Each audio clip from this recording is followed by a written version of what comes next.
Just talking musicals with you. I'm pretty sure I've got this thing right, that when you were at college, that you always used to go and watch as many shows as you could and sit in the cheap seats. Top. Yeah. And that's why I'm obsessed with patterns. Yeah. Because you've always got something to watch if you're watching from above. So when you're rehearsing in the theatre, do you go and have a look up at the... Yeah, oh no. It's funny, when we did tech in Poppins, I would be upstairs, Matthew would be downstairs, so we could tag team what everything looks like and check. So yeah, I love looking from above down. How wonderful. Does that make, when you're choreographing a show, do you have that in your mind as you're working on it? Oh, all the time. Shapes. Especially with like 42nd Street, so many people and all those bodies to make patterns and things happen magically. So.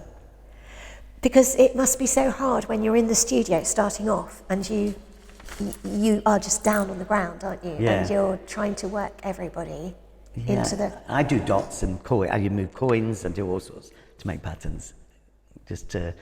So I've got like patterns, and then I'll put the choreography on top because I know where I've got to get to for each section.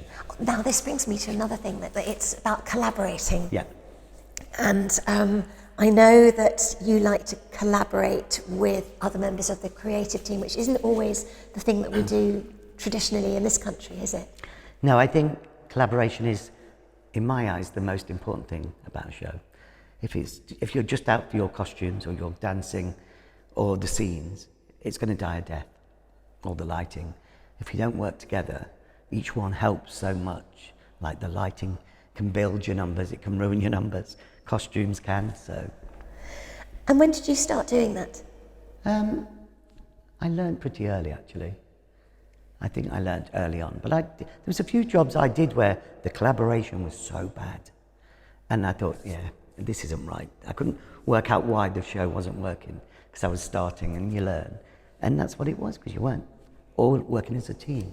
Where were you when I first saw On the Town? Where were you in your progression in your career at the English National Opera?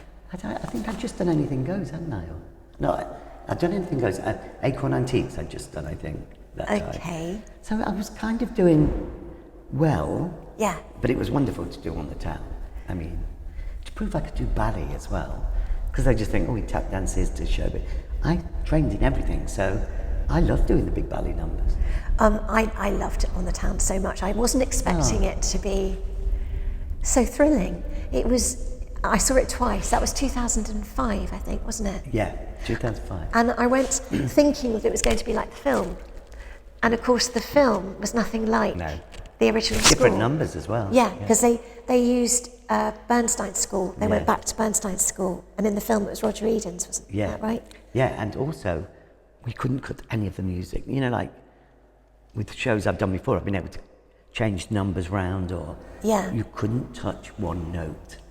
And they actually came in with the score while they were, just to check on us, to make sure. Really? Yes. So that one must have been quite restricting. Yeah. Well, it is, because you feel like you're choreographing somebody else's choreography music. And so you can't And I've be been you. so lucky as an English choreographer to recreate numbers with Gareth Valentine and amazing people like that. And to go back and be told, no, Gypsy was the same, you couldn't change the music. So in a way, but it worked. It made me rethink the numbers.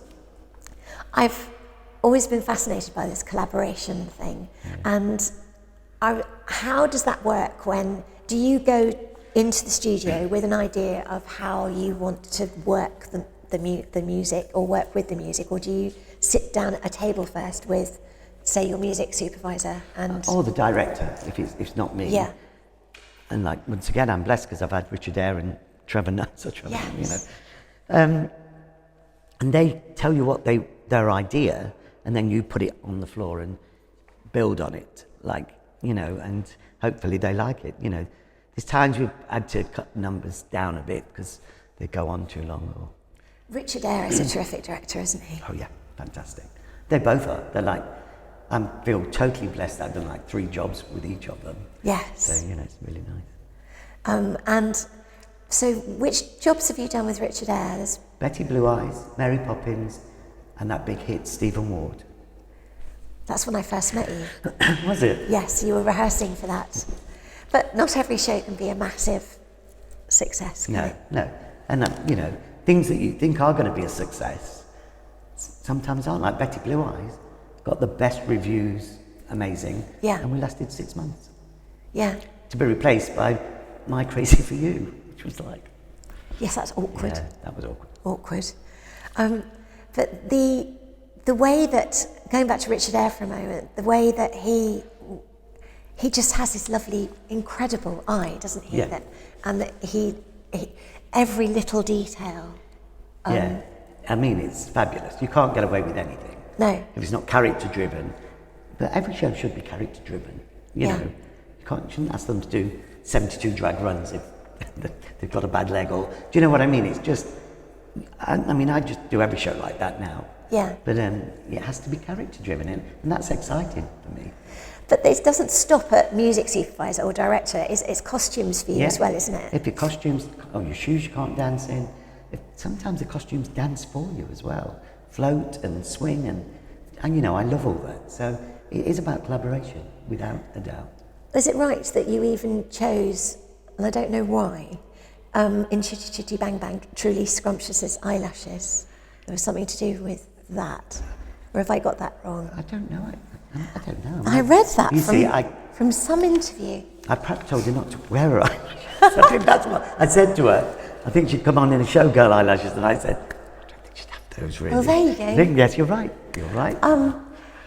So yes, because she's meant to be very natural, isn't she? Truly yes, it was. Scrumptious. You're exactly right. Sorry, Lesley. And so. See, it's Lesley trying to catch Stephen God, out. you are. You're good. All his, you all always his do that theatre to me. memories. I'm so sorry. Now, where are we? How did you start out wanting to be a dancer, and you only ever wanted to dance, or was it just dance itself? What was your drive? I choreographed when I was at home teaching. I used to teach the kids, little kids, because I got my tap teachers. Then I went to college and I used to choreograph people's assessment. They used to ask me. Yeah. So I always liked doing that. All I wanted to be was a dancer in the West End. And so when I got into 42nd Street, I thought, I'm at the top of my career now. Nothing's ever going to get better than this. And lo and behold. But I used to watch all the creatives, how they treated people.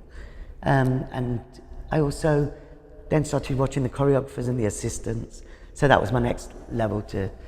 But it's about treating people. That was my main thing. What made them good, and, you know.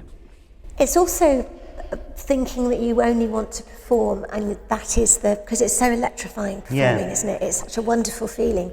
But then when you finish a show, it's over, isn't it? Yeah. And you don't know what's going to be next. And I suppose moving into being part of the production team in a way makes it a longer process, doesn't it? Yeah. And something that you can do more and more of. Yeah. Was that what attracted you to being a choreographer? I think when I took over as an assistant, they gave me time off to choreograph pantos and work with the reps. So that's how I got my foot in. And then I started to really love it and enjoy it. And I was obsessed with films, and I just love choreographing, you know, so.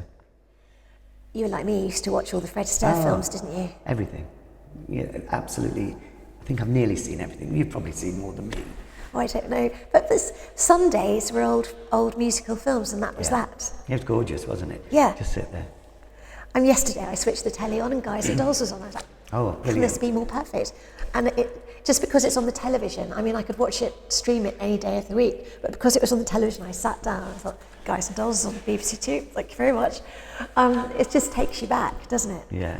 So now I think I'm right in saying that your first big show that you worked as assistant on was Oklahoma with Susan Stroman. Yeah, I mean, after I was in Crazy, I took over looking after it, but as assistant from the beginning was Oklahoma, National, which was amazing. Was that 98? I think so. That's not very long ago. Not in my head. With Hugh Jackman, who was... Beautiful. That's probably Gorgeous not very person. politically correct to say that, but wow, what a voice. Just the most gorgeous person, everything about him was so lovely. I had the pleasure of interviewing Maureen Lipman about playing Aunt Ella in that production. And she said she used to sit on, you know how it opens on the open stage, and she's churning the butter. And she said she just used to listen out for that beautiful voice coming from the wings, and everybody would know everything was going to be all right. Because people don't realise, because he became so famous for being in X-Men, that he has such a beautiful singing voice. I suppose Les Mis, he's done that since, but he was absolutely mesmerising in that, wasn't he? Fabulous, absolutely fabulous. But all of the cast were terrific. Yeah, it was like the best of the West End, really. Yeah. And I mean, every single, now that's an example of a musical, all the moves, all the set moves and everything had to be so precise, didn't they, with the barn building? Yeah, the barn building. I mean, that was Trevor's idea. You know? Oh, was it? So clever. But then when we did the Dream Ballet, all those cowboys on the chairs, all we heard from the auditorium was, turn the revolve in the dream. So they started turning it and doing the dancing. Of course, they didn't know where they were. I mean, it looked a complete mess. But once they got it into their head to stare at the centre, but Strode just changed that in tech like that. Genius. And it's unusual for somebody to come over from Broadway as well, Susan Stroman, and to But she was come the and big work. thing, isn't she? You know, Yeah. to think. I mean, she was amazing. I mean, that's where I learned a lot of my craft from watching her. And because she's done a fair bit of West End now, hasn't she? Yeah, definitely. I mean, Producers was massive as well, wasn't it, for her? Yeah. And Crazy. Crazy was her first big thing, but then Producers was massive as well.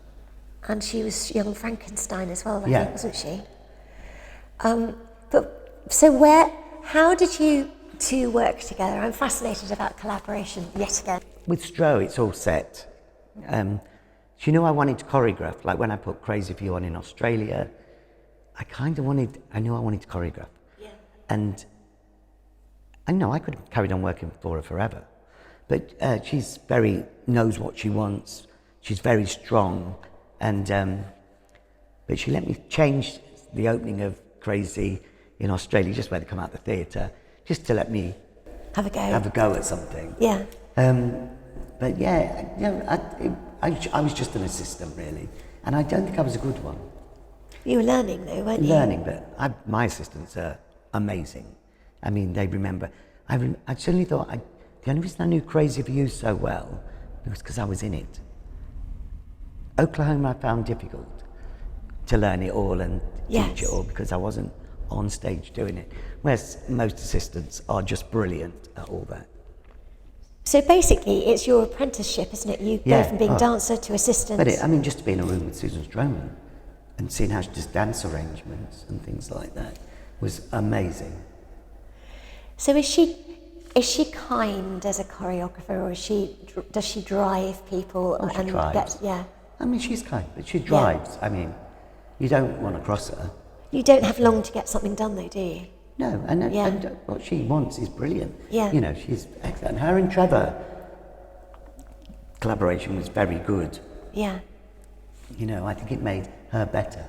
And I believe with Trevor Nunn, one of his things has always been about, I was reading this with Porgy and Bess, how he wants to bring the story out all the time. And I think he did that with Oklahoma as well, isn't it? Getting people to really think, I suppose this is a real director thing, isn't it? It's getting people to think about their character and really play about with finding who you are. And the context, I suppose, makes it make more sense, him and doesn't Richard it? both do that. So much work goes into the scenes, into the singing, the numbers, not just singing a number. Yeah. You know, it's brilliant. People don't realise what geniuses they are. Yeah. Whenever I hear anybody talking about Susan Stroman, they always call her the Stro, and I think isn't that great? It's a great rep to have, isn't it? Yeah. You're just known as the Stro. Just talking musicals with you.